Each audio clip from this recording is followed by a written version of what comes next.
మేమిద్దరం ఈ ప్రోగ్రామ్ కి మన పెద్ద సారు జన్మదినం ఈరోజు మనము సంతోషపడాలా. ఇటువంటి ముఖ్యమంత్రులు కింద మనము పనిచేస్తున్నామని మాకు కూడా చాలా సంతోషం. క్రమశిక్షణతో పనిచేస్తాడు. ఆ క్రమశిక్షణ అనేది మేము కూడా నేర్చుకోవాలా. ఈరోజు మేము చేసే దాంట్లో ఆయన చేసే దాంట్లో మేము చేసేది 10%. అంటే అంత కష్టపడ్డాడు అతను మన ముఖ్యమంత్రి.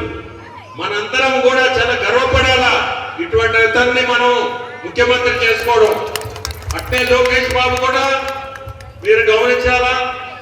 ఎక్కడికి వచ్చినా ప్రతి ఒక్కరిని పలకరించుకొని ఈరోజు ముందుకు నడిపిస్తున్నారు. కూటమి ప్రభుత్వం అనేది జనసేన గాని బీజేపీ గాని ప్రతి ఒక్కరు కూడా పవన్ కళ్యాణ్ గారు ఆయనకి ఆరోగ్యం బాగలేదన్నారు.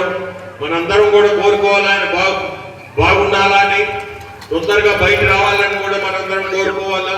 అంటే బీజేపీ మీరు చూస్తున్నారు ఈ రోజు కూడా మన ముఖ్యమంత్రుల్ని ప్రధానమంత్రి మీరు చెన్నైలో ఎలక్షన్లు ఉన్నాయి, మీరు చెన్నై కూడా పోయి అక్కడ ఎలక్షన్ లో తిరగాలని చెప్పి ఈ రోజు రేపు 2 రోజులు ఆయనకి చెన్నైలో అంటే తమిళనాడులో డ్యూటీ ఇచ్చారు.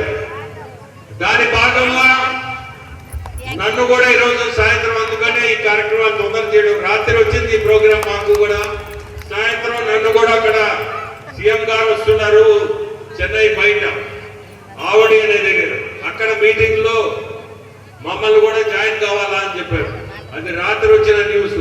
సో దాంతో ఇప్పుడు 6 గంటల కల్లా అక్కడ ఉండాలి. ఆత్మకూరులో పెద్ద ఎత్తున ఒక కార్యక్రమం చేస్తున్నారు ముఖ్యమంత్రులు పుట్టినదినానికి. దానికి పోయి అక్కడ కనపడేసి అట్లే ఈ ప్రోగ్రాం పోవాలి. సో సంతోషం ఈరోజు మీ గ్రామానికి రావడం. ప్రతి ఒక్కరికి కూడా ధన్యవాదాలు.